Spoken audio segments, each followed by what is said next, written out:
So I've come over today because I think today's the day I'm going to plant out my onions. I think I'm going to put them in this bed here because out of all the plot, this bed is the only one really that does get a little bit of slug damage. Not too much, but I think it's because of the patio slabs at the front of the plot, which I am going to remove later on when obviously I'm well. So I think if I put the onions in there, they're not going to get any damage. So the garlic is looking fantastic, but I definitely am pushing my luck because allium leaf miner is definitely, you know, in season now. So today I'm going to plant up my onions and then net both of these beds. So let's get that done. Oh, and welcome back to the grapevine plot.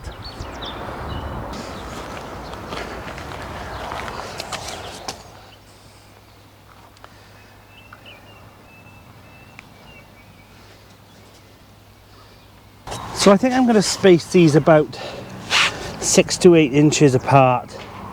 They're nice little plugs. I brought my dibber over as well.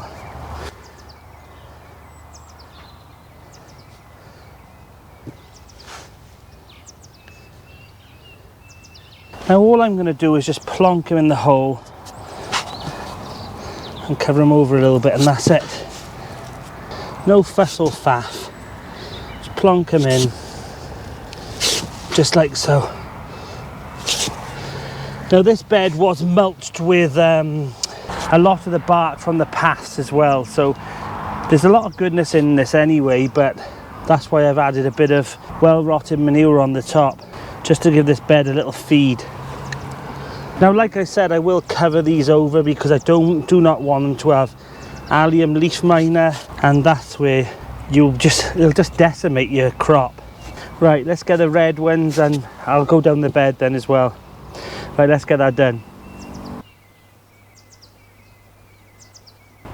So the onions are in and I give it a good mulch of compost. So I'm now going to net it all over to keep obviously the allium leaf miner off. Fingers crossed none has infected any of this yet, but I'll give it a net over and I'll keep an eye on it in the next couple of weeks. So yeah, I think I'll give it a good water first though. Right, let's get that done.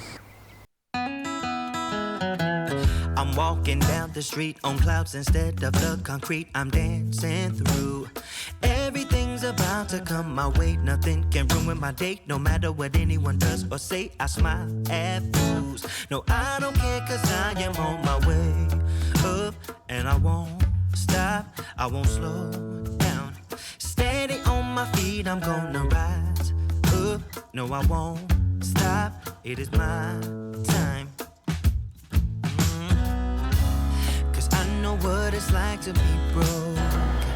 So the onions and the garlic now are both netted over. Now there is a bit of an issue. If I haven't got any allium leaf miner, happy days. If I have, now I've just netted it all inside, but it's a gamble I'm gonna have to take. So the onions look fab over there now, and the garlic seems to be protected. Now this is just like a veggie mesh. It's very, very fine, so it stops the pests from going in. So highly recommend this over any other netting. I only use this, and then these hoops obviously are from First Tunnels.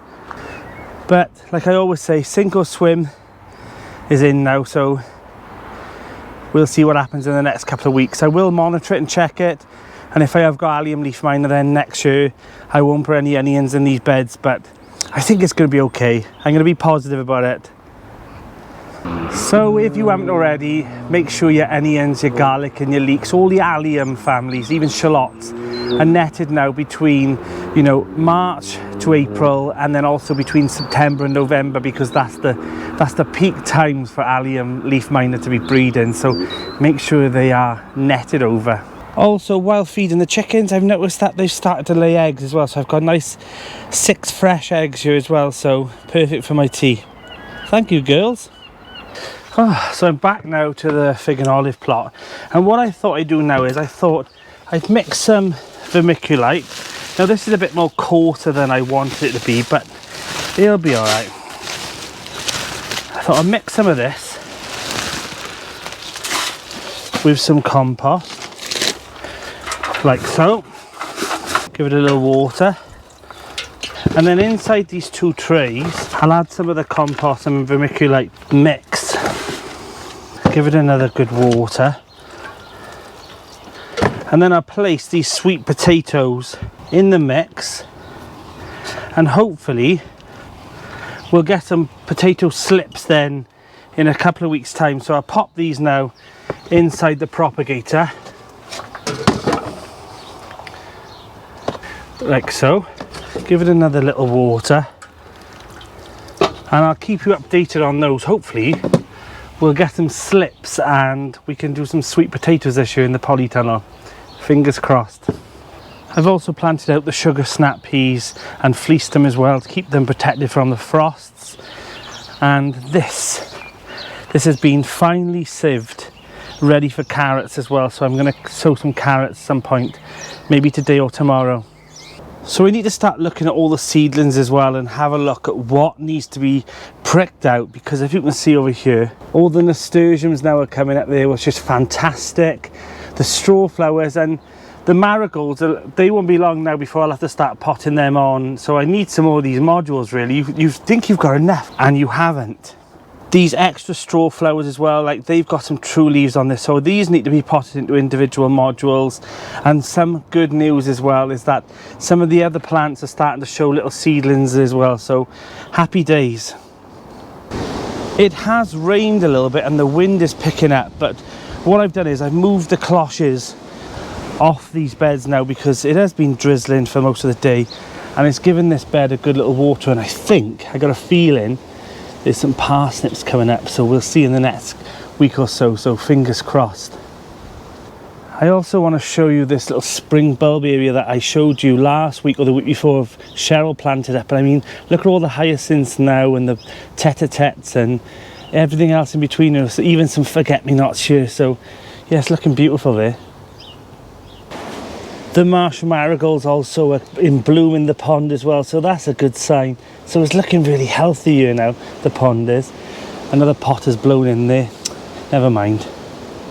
So this archway, I've actually decided, thinking about it, that it wouldn't be good next to this banana plant because the leaves are quite tender and they'd snap up against there. So as much as it would look lovely for the plants climbing all over it, it wouldn't be good for the banana plant. So back to the drawing board with this. I've started to bring things out as well, one to benefit from the rain. I mean, you can't get a better watering system than the rain, and also to harden them off ready to be planted out. So they'll come out for a bit, then they'll go back in the polytunnel at night, and so on until, you know, they've climatized really to the environment that they are outside, so they don't bolt.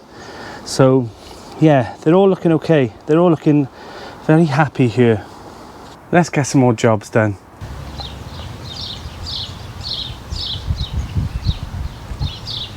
Now this carrot bed has been painfully, and I mean painfully, sifted.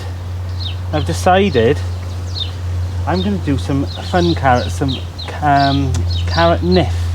Now they're fantastic. They've got like a purple and yellow and white core, and I thought, you know, a bit of fun, isn't it? So I've decided I'm going to do this one here. I've got like early nonce over there and some Amsterdam forcing over somewhere else, but I figured in this bed we'd put some of these in, and I mean they look lovely.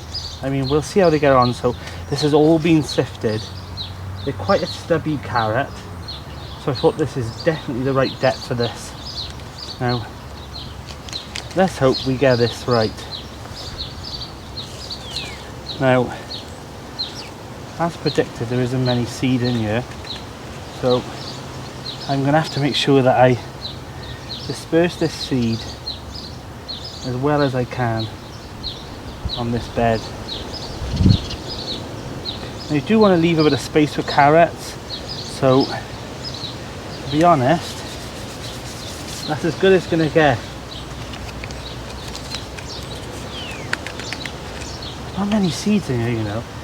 I bought these from She Grows Veg, and they're lovely seeds, they are, but there's never enough in the packets. That's the only criticism I've got. But the varieties that you get, you know, you just can't get them anywhere else, which means you have to just be careful with the seed. Now I've already sifted this, so we'll sift it again, just give it a light dusting of compost. Now what I'll do now is, because it's rained, this soil underneath is perfectly wet, I will give this a light spraying of water now, and then I've got a piece of plastic that I'm going to elasticate over the top of here with a few holes, just to give it a bit of humidity and just to get those seeds started. And then once I start seeing them germinate, I will have to net this then, because it's low on the ground. Carrot root fly will definitely want to take over this bed. So I'm looking at trying to get a cloche, a circular cloche. So if you know any that would fit this, like a dome sort of shape, but netted, fine netted, put it in the comments, because I'm definitely looking for one. Fingers crossed for these carrots.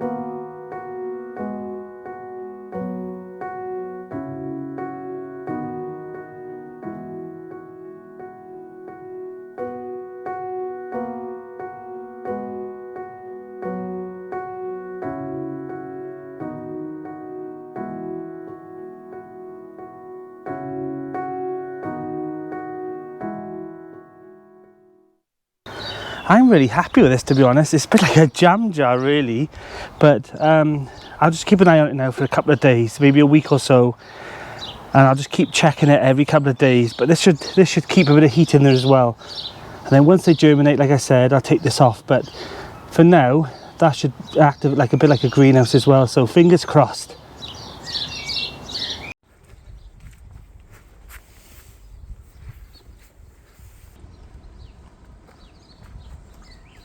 So I just dropped some seeds off to a plot holder, and this was left on the communal bench for anyone to take. So I mean, it's a huge potting station, so obviously I nabbed that, which was perfect. That'll go there. And I've also got this like drum that I want to use to like mix up like compost and vermiculite and perlite together within there. And also this is my little crate of seeds and bulbs that I need to sow next. So I think this will be pretty good there. It's a nice little station now, and then later on this can go into my actual potting shed that I'm going to build later on in the summer. So yeah, I'm happy with that. Nice little freebie.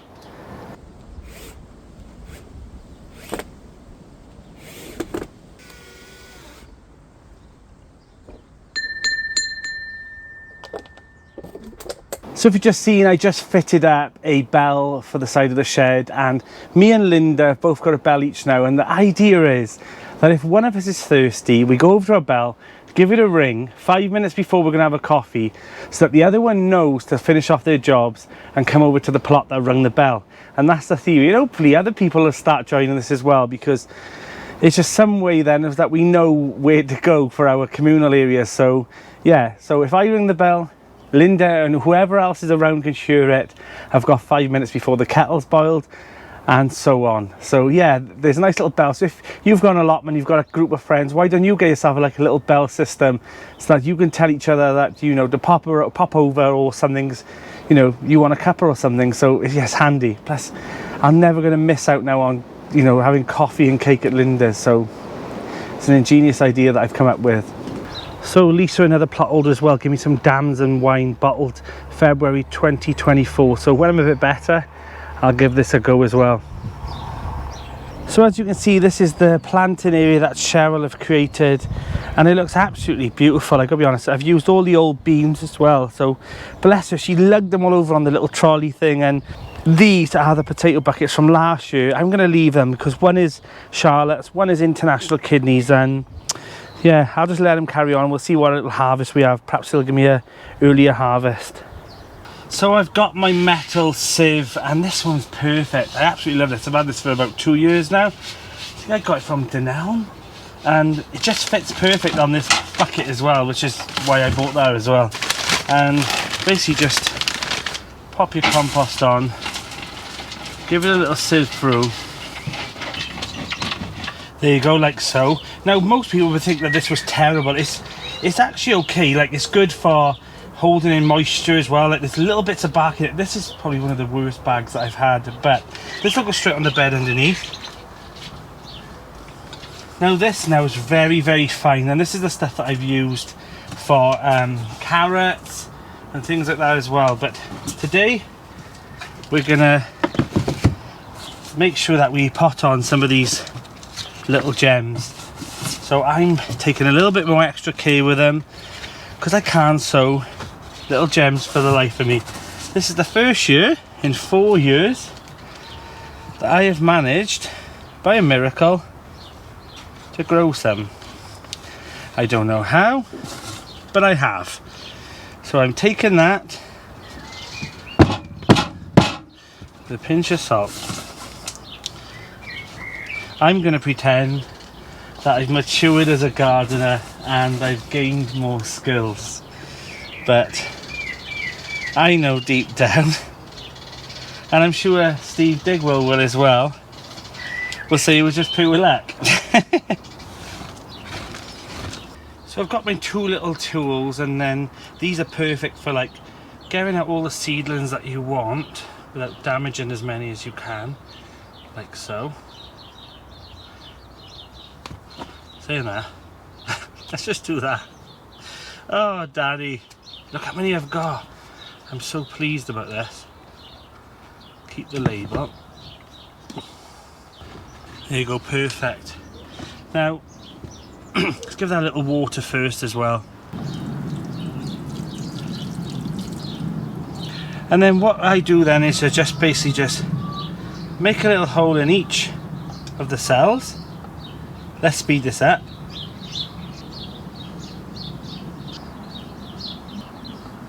Like so. And then you gently take these apart, hold them by the leaf. If there's a bit of soil in it, that's fine. And then you just basically just pop it in the hole and gently pinch it closed like that. Now you must remember though to hold it by the leaves. Don't hold it by the stem because you might crush that stem, and that's where all the water and nutrients go up that stem to feed the leaves above. So just like that. Right, let's get these done.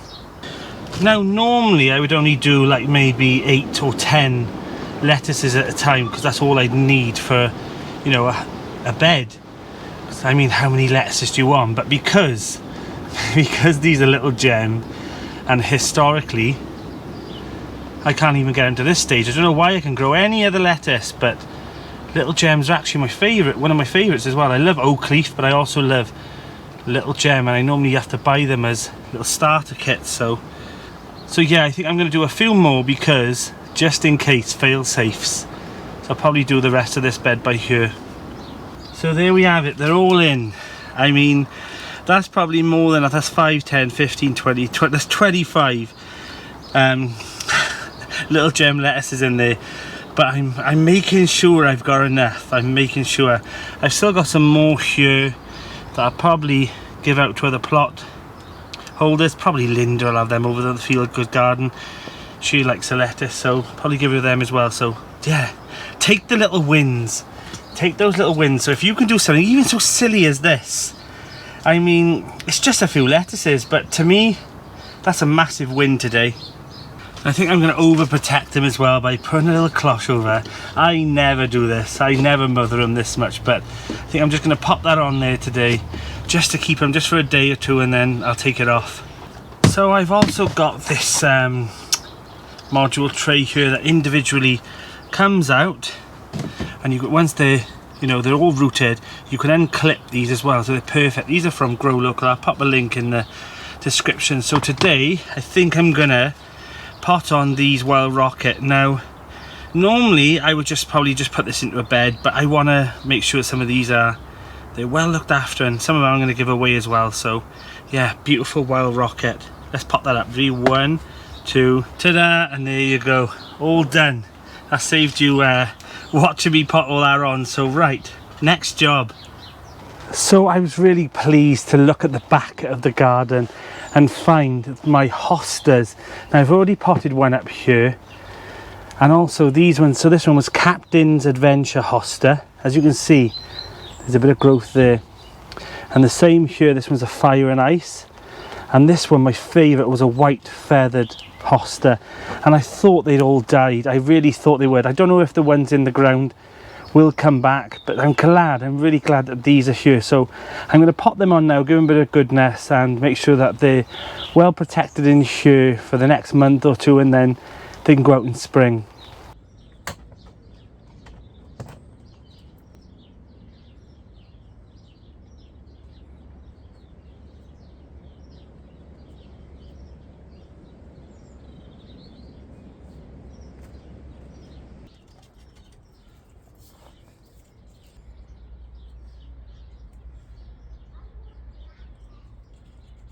I'm absolutely over the moon with the luck I've had today on the plot. Do you know what I mean? Not only are the little gems, my hostas are okay, and all the other things are working, so fingers crossed on those carrots as well. But yeah, take the wins, I'm happy.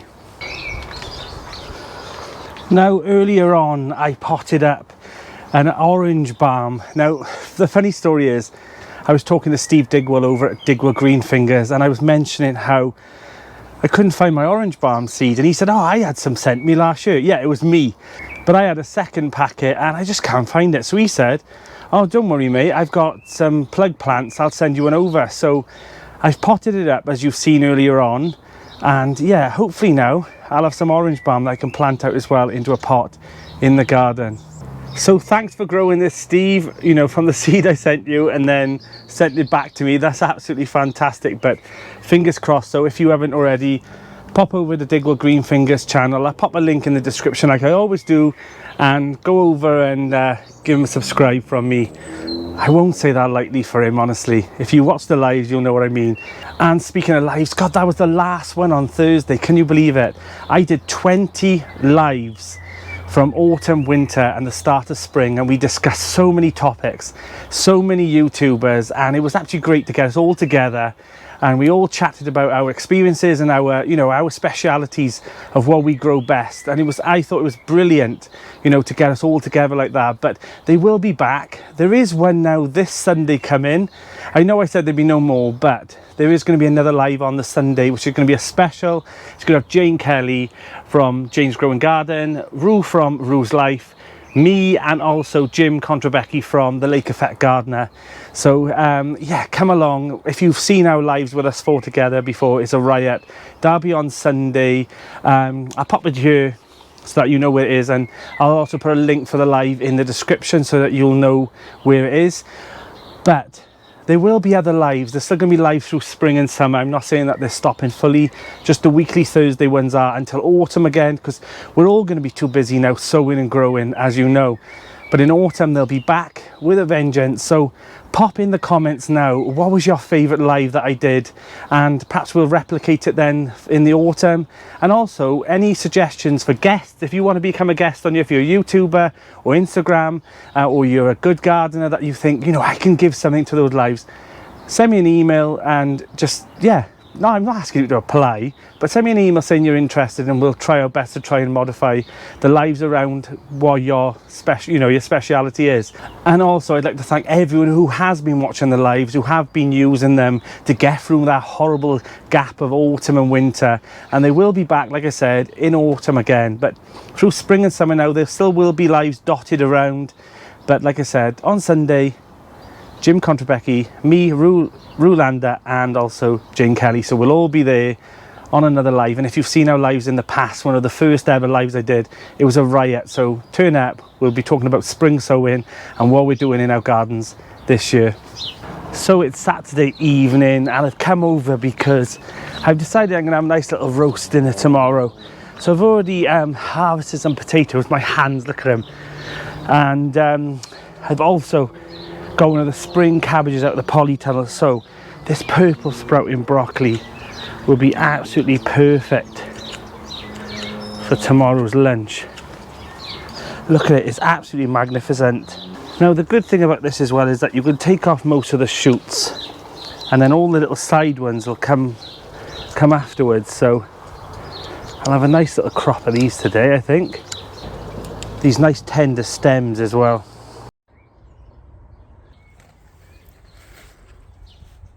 So there we have it, some nice spring cabbage, some pink fir apples and some shallots as well, and also some purple sprouting broccoli.